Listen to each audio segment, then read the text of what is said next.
Olá, pessoal! Bom dia, boa tarde, boa noite. Nós vamos falar hoje sobre cefaleias secundárias. Eu me chamo Estefalcon Feitosa, sou médica neuroradiologista e vamos conversar um pouquinho sobre esse tema tão relevante. Eu não tenho conflito de interesses nessa apresentação. E aí vamos pensar quando que nós precisamos pedir algum exame de imagem para avaliar uma cefaleia. Em primeiro momento, basicamente, se a gente suspeita que aquela cefaleia seja uma cefaleia secundária, isso é, secundária a alguma coisa, diferentemente das cefaleias primárias, como cefaleia tensional, cefaleia enxaqueca, cefaleia em salvas, né? Esse tipo de cefaleia primária, realmente a gente não precisa investigar. Agora, quando você está diante de uma cefaleia que você suspeita que seja de origem secundária, a gente tem que avaliar. E quando que a gente suspeitaria, né? Então, basicamente, existe esse mnemônico SNOOP, né? SNOOP 10, que são red flags, né? Bandeiras vermelhas. Então, o S seriam pacientes com sintomas sistêmicos, por exemplo, febre, perda de peso. N, história de neoplasias.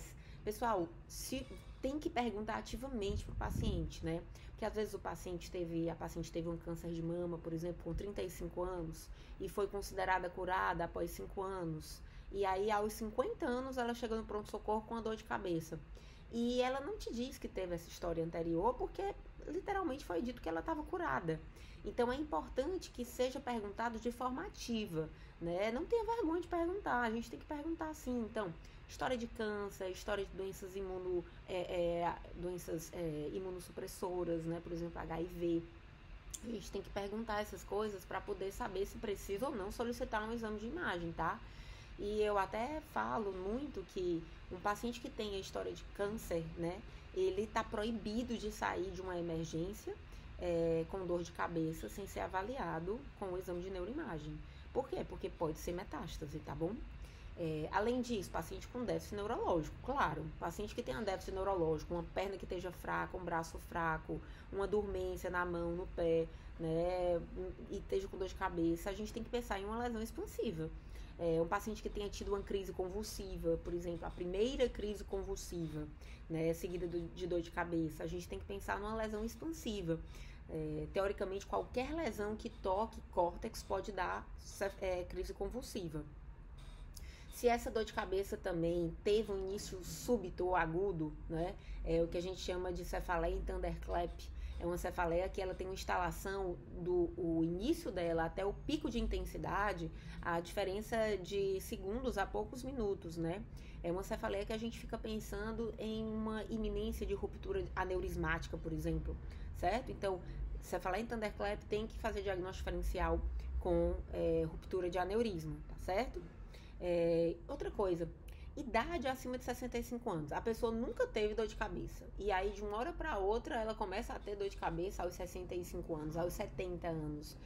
A gente tem que avaliar, né? Porque não é idade de início comum para a cefaleia primária, tá bom?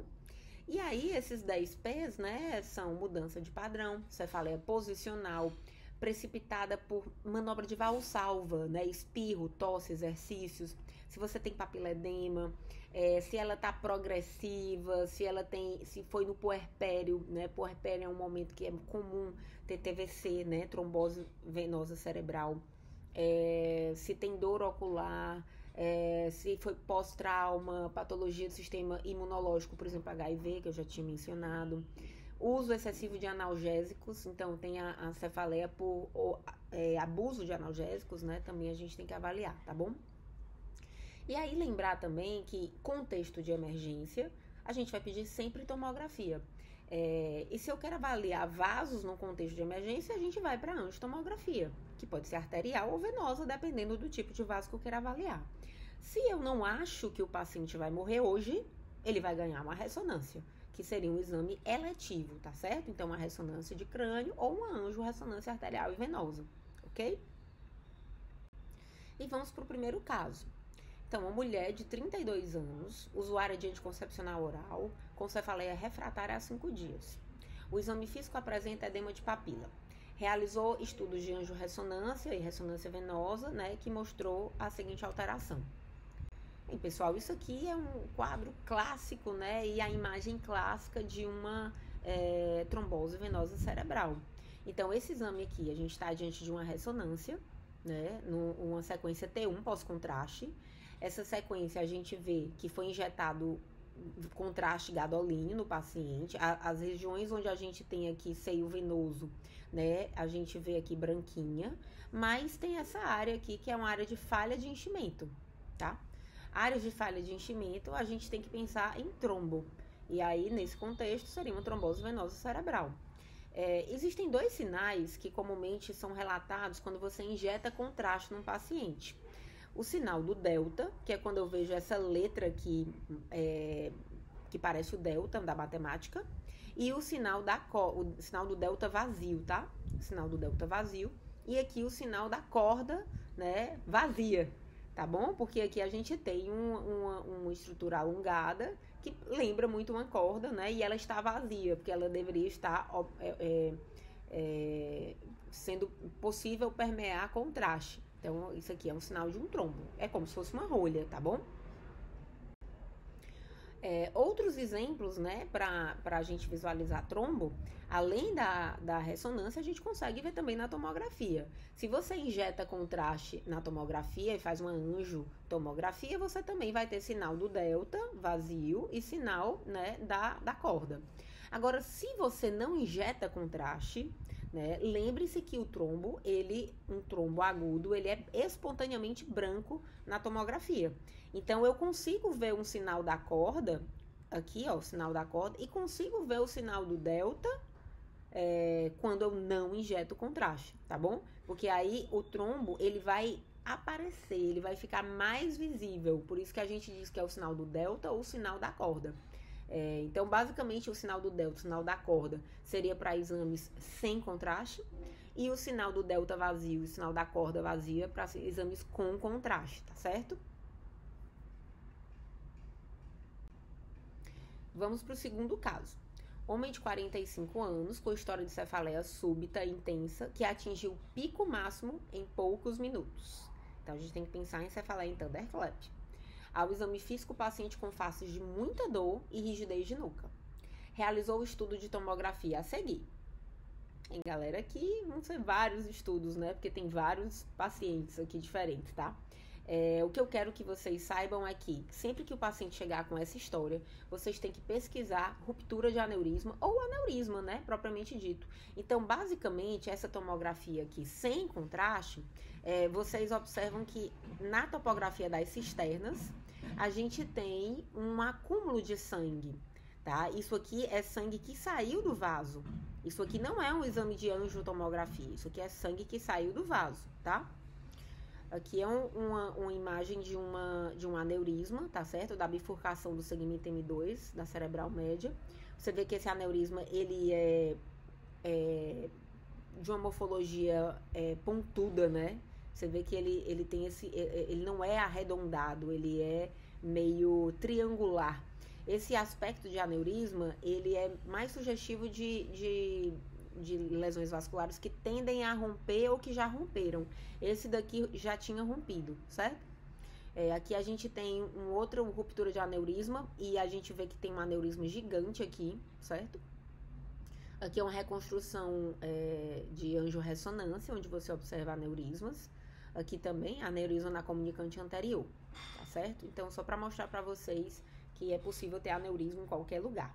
Os locais mais comuns de ter aneurisma são justamente na comunicante anterior, no topo da basilar e na bifurcação das cerebrais médias, tá bom? Segmento M2.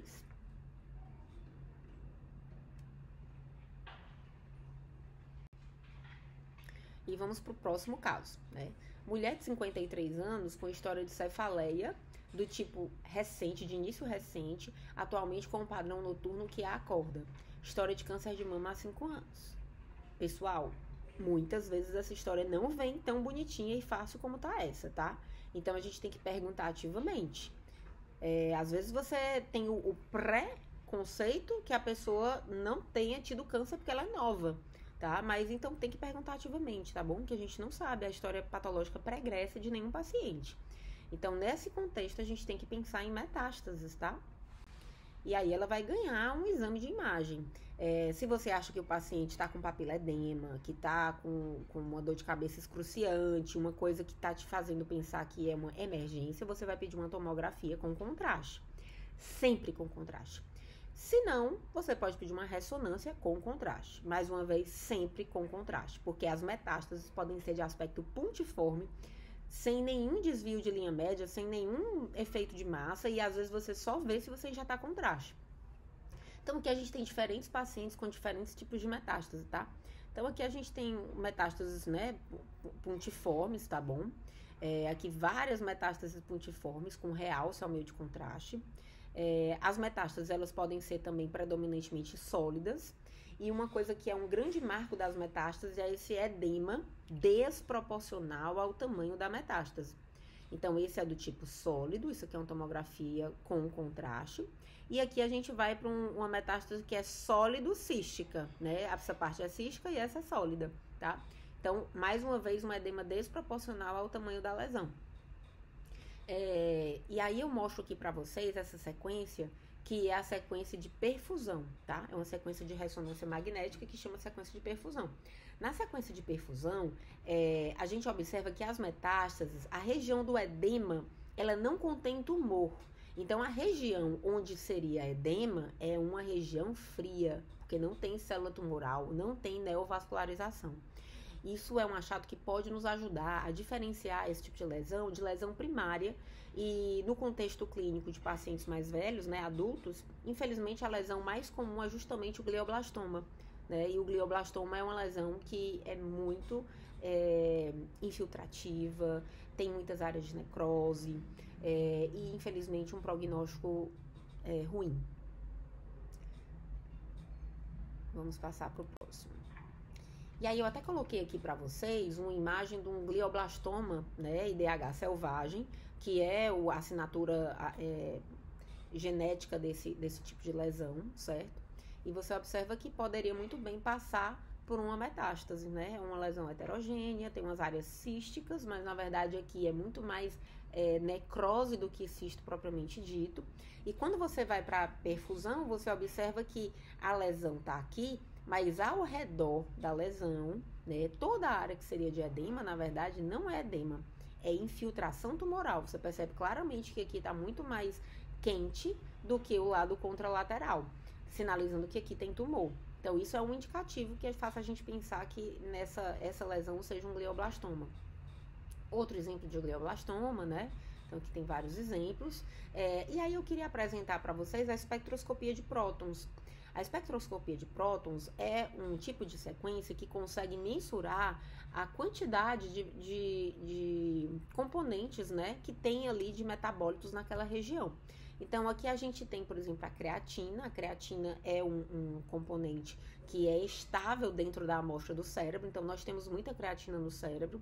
Então, precisamos ter creatina nesse espectro porque sinaliza que o exame está feito adequadamente.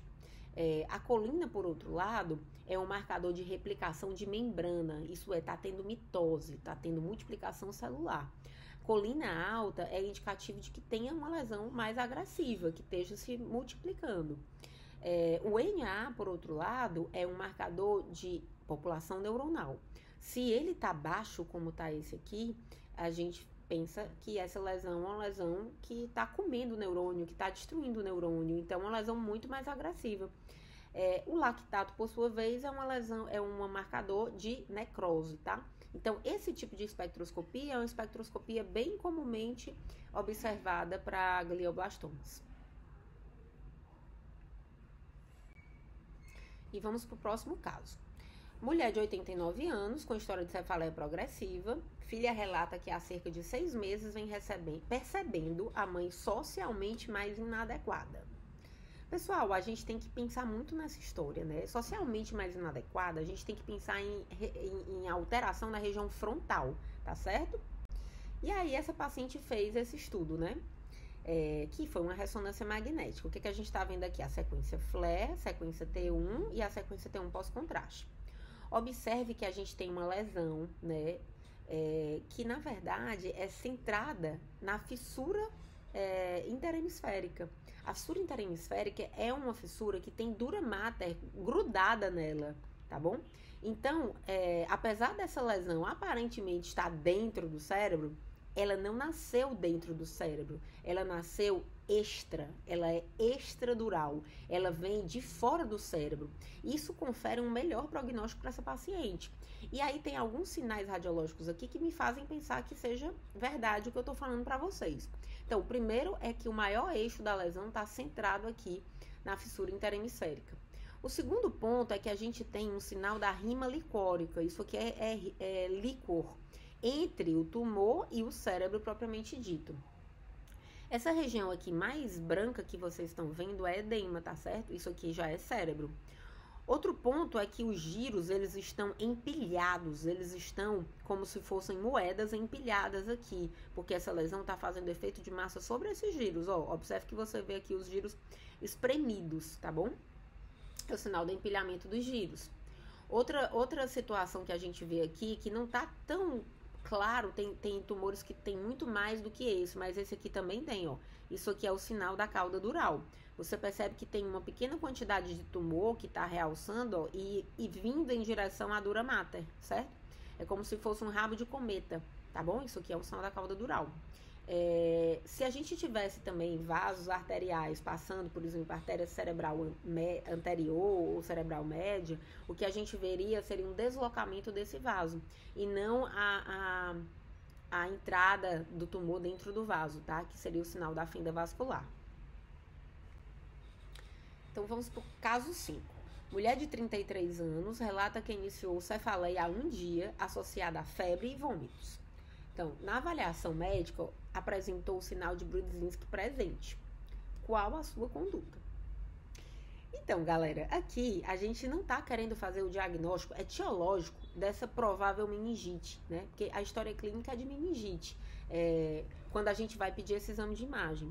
E sim, a gente vai tentar fazer um outro exame que vai fazer o diagnóstico. Pra gente fazer esse exame com segurança, a gente precisa da tomografia. Alguém sabe que exame é esse que eu tô falando? É a coleta do líquor, né? Então, para fazer o diagnóstico de meningite, o ideal é que a gente tenha a coleta do líquor. E para a gente poder coletar o líquor em segurança, principalmente um paciente que tem sinal de Brudzinski, se ele tiver sinais de hipertensão intracraniana, como papiledema, a gente não fica seguro de coletar o líquor sem fazer uma tomografia antes. Então, a gente vai fazer uma tomografia. Só relembrando para vocês quando é que a gente pede uma tomografia. Então, sinais de déficit agudo, né? TCE, rebaixamento do nível de consciência e necessidade de coletar um líquor. Então, seria exatamente esse caso, tá bom? E o que a gente tem que olhar nessa situação? A gente vai reconstruir o exame no plano sagital. Então, isso aqui é uma tomografia de crânio, né? Osso branco, gordura escura, né? A gente tá vendo aqui essa região mais inferior do crânio. Isso aqui é o forame magno. Então, a gente passa uma linha imaginária aqui no forame magno, ó, e percebe que a tonsila cerebelar, ela está acima dessa linha. Se essa tonsila descer mais do que 5 milímetros, a gente não se sente seguro em coletar o líquor nesse exato momento, tá bom? A gente vai fazer outras medidas porque poderia ser um sinal de hipertensão intracraniana, tá certo? Então, basicamente, pessoal, o que a gente encontraria num exame de imagem com meningite? Geralmente nada, pessoal. Geralmente as meningites, as principais meningites são virais. E geralmente elas não causam nenhuma alteração de imagem, mesmo quando a gente injeta contraste. O maior número de casos é esse. Mas, né, quando aparece alteração pela meningite viral, né, ou mesmo bacteriana, é muito comum a gente ter os realces durais ou os realces leptomeníngeos. O que a gente está vendo aqui, essa aqui é uma ressonância magnética com contraste, e você vê aqui um realce leptomeníngeo, tá? Então aqui, ó, opção A, nada de realce, opção B, realce dural, tá vendo? Ó, tá branquinho aqui na região da dura. Opção C, realce dural e leptomeníngeo, pode ser um dural parcial, pode ser um giriforme, pode ser inclusive periventricular os realces, tá bom? Caso 6. Homem de 35 anos, HIV positivo, sem tratamento adequado com antirretrovirais, chega ao pronto-socorro com história de forte cefaleia há 1 semana, ou já apresentou crise convulsiva. E aí? A gente avalia esse paciente com exame de imagem? Com certeza, né, pessoal? Com certeza. O paciente teve uma crise convulsiva, ele teve um déficit neurológico. Então, crise convulsiva tem que pensar em alguma lesão estrutural tocando o córtex, tá bom? E aí foi o caso do paciente. Então foi pedido um exame de ressonância magnética com contraste e a gente observa aqui várias lesões, né, nucleocapsulares, córticos subcorticais, e interessante que elas apresentam esse sinal aqui, ó. Então tem um realce perivenular e tem um nódulo excêntrico, tá? Então é o sinal do nódulo excêntrico. Quando você vê isso, é um red flag para você pensar que isso não seja um tumor, por exemplo, isso é uma doença infecciosa, tá? Existe outro red flag, né, aqui da neurotoxoplasmose, muito interessante, que parece uma casca de cebola. Vocês estão vendo aqui, ó? E tem esse marcado hipossinal na sequência SWI, tá? Isso aqui pode fazer diagnóstico diferencial também com a lesão pseudotumoral da esclerose múltipla, tá? Então, é o que a gente chama de lesão em alvo em T2. Mais lesão com realce perivenular e foquinho de lesão excêntrica, né? E vamos para o caso 7.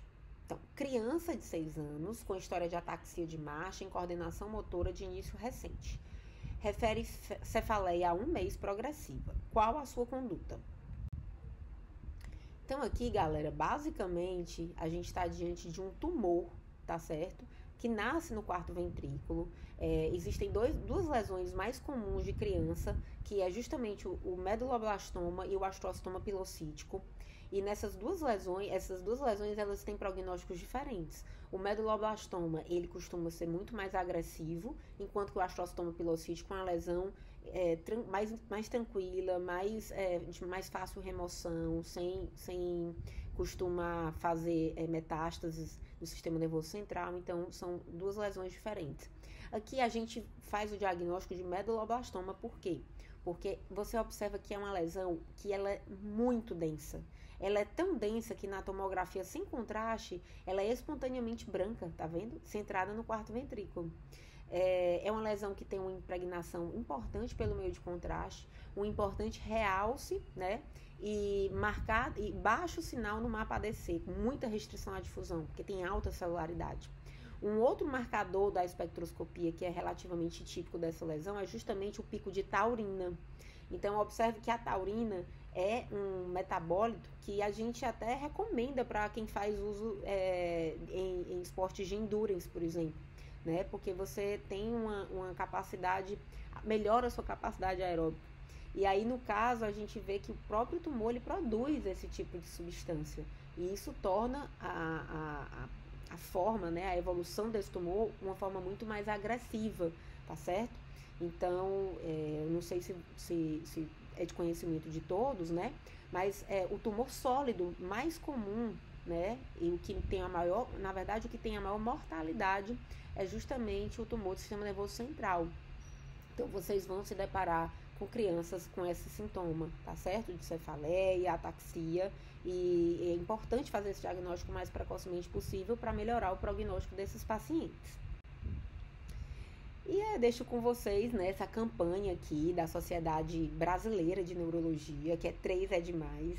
Então, essa campanha é super bacana. Ela fala que se você tem 3 episódios de cefaleia, né, por 3 dias consecutivos, por 3 meses, né, você teria indicação de procurar um neurologista para que você tenha um alívio da dor, tá? E não cronifique. E que todas essas atividades que a gente faz, meditação, atividade física, momentos de relaxamento, tudo isso vai melhorar a sua cefaleia primária, tá bom? Tudo de bom, e se puderem curtir aqui o vídeo, eu agradeço. Beijo grande!